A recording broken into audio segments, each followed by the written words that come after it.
Boa tarde a todos. Novamente, vamos dar início ao estudo da série psicológica de Joana de Ângeles. Estamos abordando o capítulo 8, perturbações espirituais. Hoje, o último item, fobias. Vamos assim fazer a nossa introdução, comentando um texto de uma mensagem de Emmanuel. Essa é extraída do livro Cartas de Paulo, o Evangelho comentado por Emmanuel, comentário à primeira carta de Paulo a Timóteo, capítulo 4, versículo 12. Emmanuel nos diz o seguinte: atende à caridade, sublima o teu espírito na glória de servir, santifica a fé viva, confiando no Senhor e em ti mesmo, na lavoura do bem que deve ser cultivada todos os dias. Vamos aqui fazer algumas colocações para nos prepararmos para o estudo. Emmanuel, na sua linguagem habitual, que nos estimula a prática e a vivência do Evangelho do Cristo, ele começa nos dizendo: atende à caridade. O verbo no imperativo. Mas ele diz em que condições? Sublima o teu espírito na glória de servir. Vamos analisar esse primeiro ponto.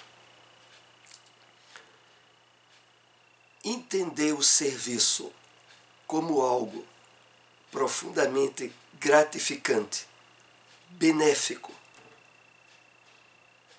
já é um passo em termos de espiritualidade grande, já que o servir, contextualizado no mundo materialista, é uma atividade dos seres inferiores, é uma atividade daqueles que são subalternos. Mas à luz da espiritualidade não é assim. Pelo contrário, como inclusive Jesus exemplificou naquela passagem da lavagem dos pés dos discípulos, evidenciando que aquele que quisesse ser o maior de todos fosse o servidor de todos. Mas isso é num contexto evangélico. Mas aqui Emmanuel vai um pouco mais além. Ele nos fala sobre glória de servir.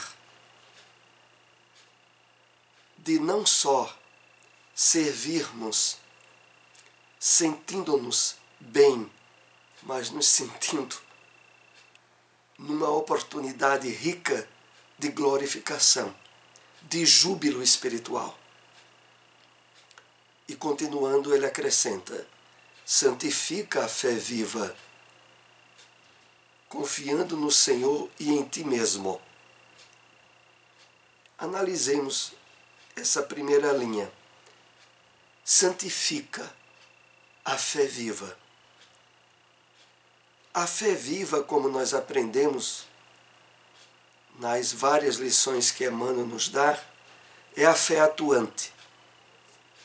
É a fé que se estabelece na mudança de comportamento e de atitude da criatura humana. Mas aqui ele puxa um pouco mais além.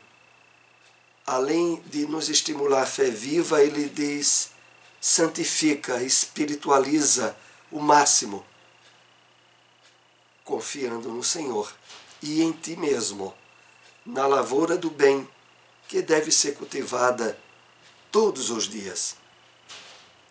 Fechando esse conjunto de estímulos para o nosso crescimento espiritual, Emmanuel lembra que esse esforço, esse trabalho é de todo o dia, é de toda a oportunidade reiterada pela misericórdia divina para que atuemos no caminho do bem.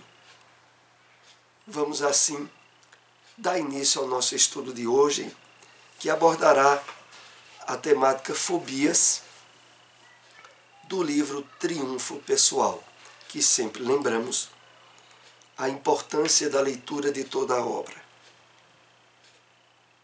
Aqui nós apenas separamos trechos variados do tema, dando um enfoque que muitas vezes uma leitura que você que nos acompanha faça da obra perceberá outras vertentes de importância, de compreensão.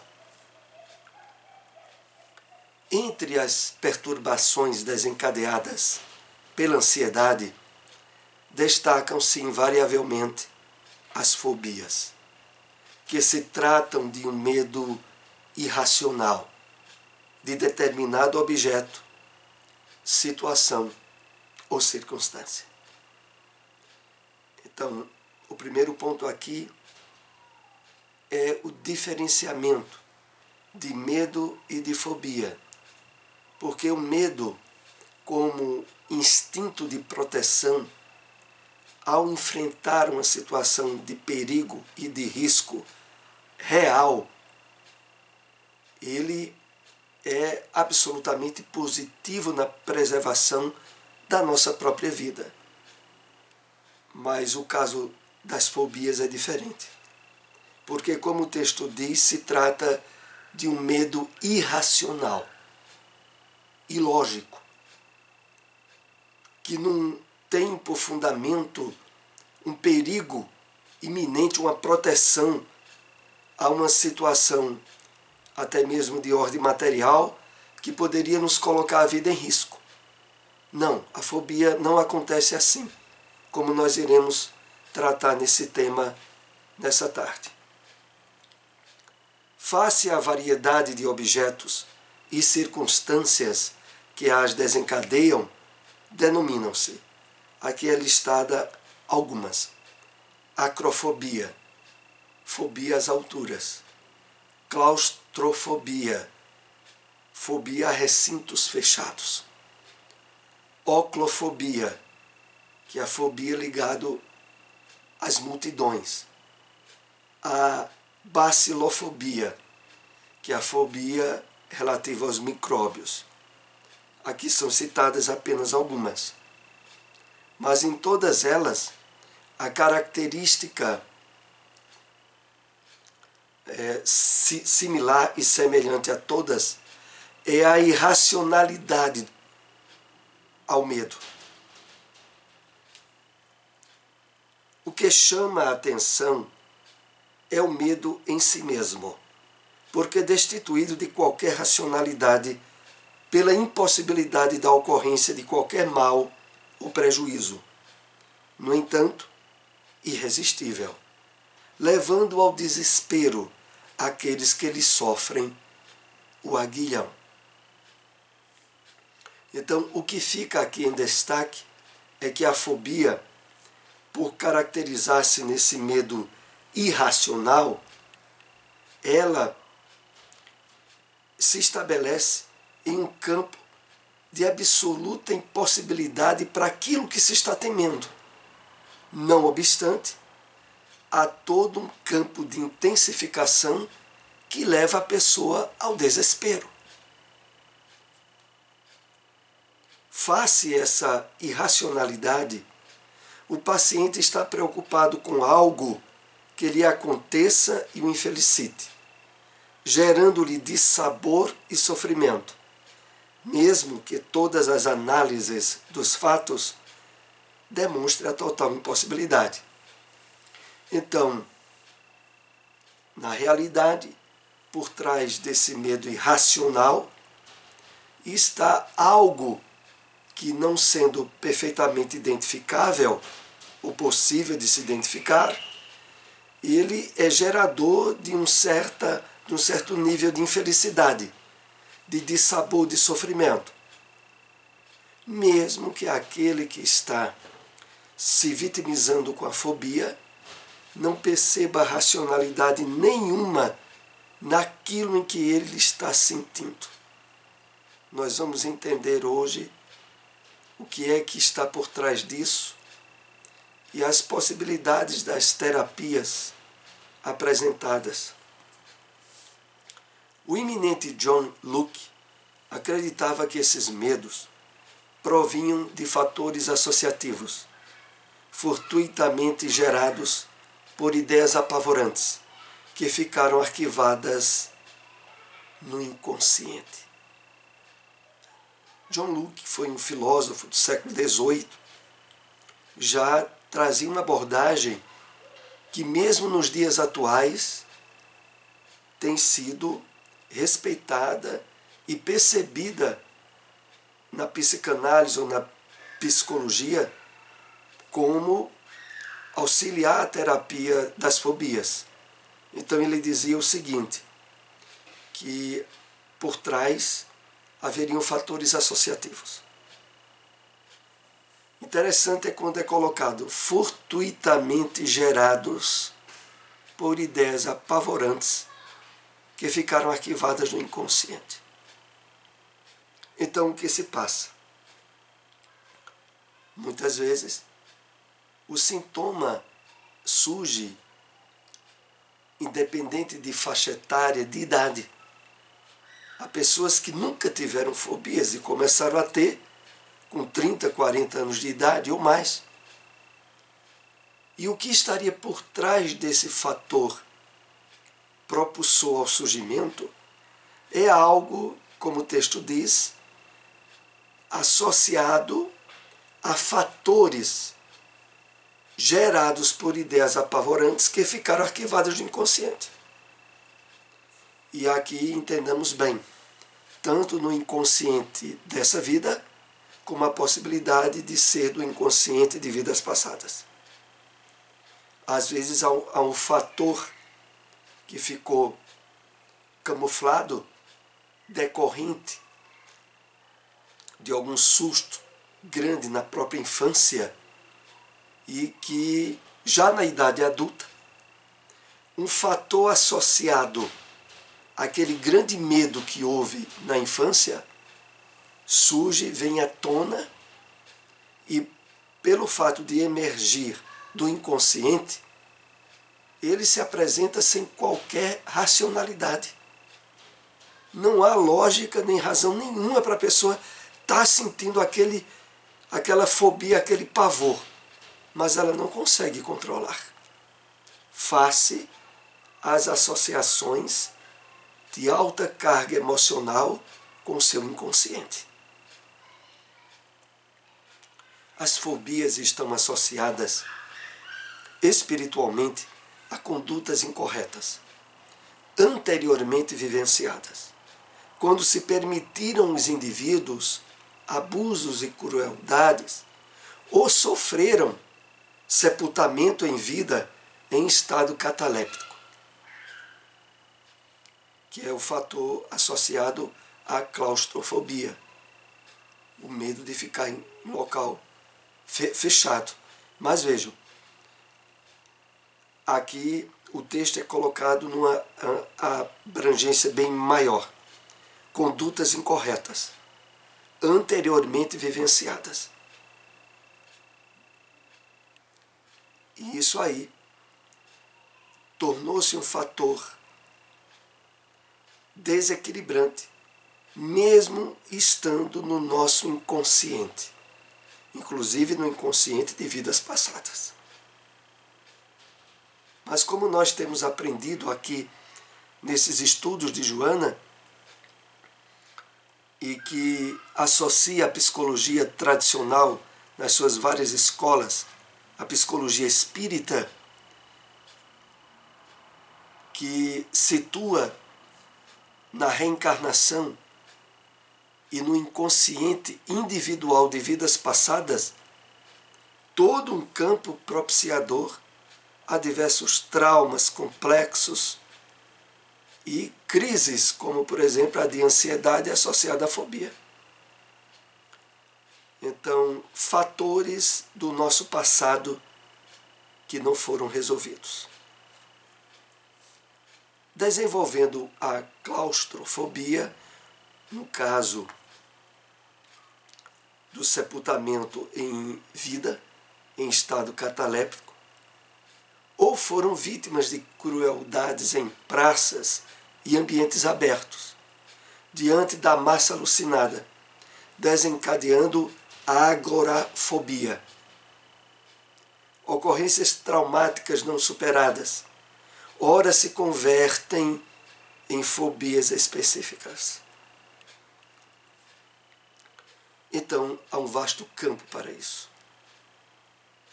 É claro, como temos aprendido aqui, que a busca do autoconhecimento, as práticas da meditação, da reflexão, o próprio trabalho de esforço espiritualizante que estejamos realizando, sobretudo com a riqueza de informações sobre a vida espiritual que recebemos na doutrina espírita. Todos esses fatores são pontos importantes na compreensão e na superação de ansiedades, inclusive da ansiedade associada à fobia, que por trás, como vimos, normalmente há ocorrências traumáticas. Inclusive, é o que vai propiciar, em alguns casos, a necessidade de uma terapia por regressão de memória, às vezes com resultados exitosos, para alguns casos. Ao lado de diversas psicoterapias valiosas, capazes de reverter o quadro fóbico, não há como negar-se a valiosa psicanálise, bem como a terapia regressiva a existências passadas. Então, na terapia, no tratamento, há de se procurar possibilidades variadas, aonde muitas vezes se encontra a superação, a própria cura daquela fobia. Há um caso que há algum tempo atrás citamos, mas que é oportuno pelo tema, de um repórter da Rede Globo. Esse caso tem até um vídeo dele no YouTube, onde Ana Maria Braga entrevistou ele, e esse repórter narra para Ana que ele se deu conta de ter a fobia em relação a voar, a pegar um avião. E aquilo ali começou a constranger ele tanto, já que o trabalho dele como repórter exigia, e depois de tentar terapias com vários psicanalistas e psicólogos, sem êxito, ele buscou em determinado terapeuta em São Paulo a regressão de memória. E ele dizia a Ana Maria Braga que ele era católico, não acreditava e não acredita em reencarnação nem em vidas passadas. Mas quando ele foi fazer a terapia de regressão de memória, levado a um estado de transe, de mergulho profundo no inconsciente, ele começou a falar para o terapeuta experiência de uma vida anterior, aonde, devido a certa circunstância, ele houvera caído de um precipício e tivera uma desencarnação geradora de um trauma nessa área tão grande que, ao dar-se a circunstância, pelo trabalho profissional dele, de ter que ir fazer viagens de avião, a ansiedade e a angústia batia nele, que ele nem sequer conseguia entrar no avião. Quando ele chegava no aeroporto, aquilo era uma agonia nele, era uma emoção descontrolada. Mas aí ele diz a Ana que depois da terapia, como um milagre, ao narrar aquele fato, ao tirar aquele fato do seu inconsciente e projetá-lo na realidade atual da vida atual para o terapeuta, a situação foi resolvida. É como se o consciente atual, percebendo o absurdo do medo atual, proveniente de uma situação muito diferente do passado, mas geradora da associação, conseguisse ressignificar e resolver o problema. Como de fato ele disse. Ele concluiu dizendo assim: não acredito em reencarnação, mas sei que meu problema foi resolvido depois dessa terapia. De acordo com cada distúrbio, de modo a encontrar-se o estímulo traumático e trabalhá-lo cuidadosamente, assim interrompendo-lhe a força associativa. Então, esse padrão que aqui é colocado pode ter êxito em qualquer uma terapia a nível de psicanálise ou de psicologia. Ao localizar-se o estímulo traumático e trabalhá-lo cuidadosamente. A questão é quando às vezes esse estímulo está numa encarnação passada. E aqui é importante deixarmos claro: o Espiritismo não estimula a terapia de regressão de memória. E deixa bem claro que só em certas situações, com um terapeuta renomado, que se saiba em termos de segurança e de experiência na área, pode-se optar pela terapia da regressão de memória. Mas é só em certos traumas, como esse que estamos analisando, aonde as terapias tradicionais não resolveram. Não obstante, os resultados positivos que possam resultar, é conveniente não se esquecer a renovação moral do paciente, da sua mudança mental de atitude para com a vida. Essas observações finais desse item no livro Triunfo Pessoal são das mais importantes. Porque na medida em que nós estivermos trabalhando ao máximo, independente de termos determinada fobia ou não, mas na medida em que estamos num esforço de renovação moral, de trabalho na área do autoconhecimento, de entendimento da vida em termos espirituais. E aqui não podemos deixar de incluir reencarnatórios.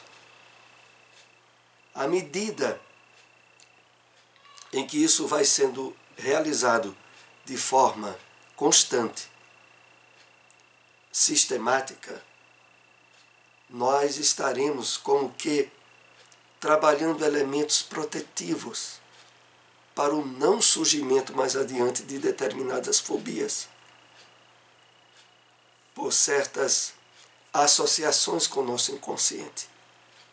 Porque na medida em que vamos fazendo um trabalho de espiritualização, de encontro do eu profundo, de identificação com a nossa verdadeira natureza, a natureza espiritual, conflitos, traumas e problemas que vivenciamos no passado, eles estarão sendo naturalmente ressignificados, facultando com que, ao toparmos com determinadas situações que poderiam ser gatilhos para o surgimento de certas ansiedades e fobias, possamos perceber a irracionalidade do fato e nos impormos espiritualmente, psiquicamente, não abrindo portas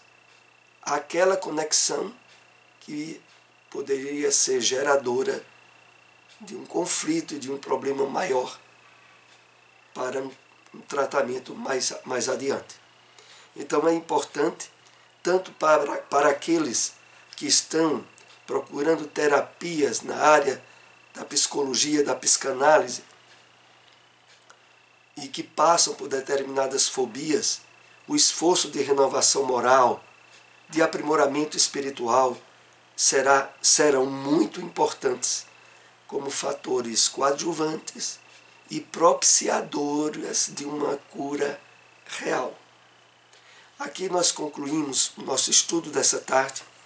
Agradecemos àqueles que possam compartilhar essas informações. Esse vídeo estará posteriormente disponível no nosso canal no YouTube. Uma boa tarde para todos.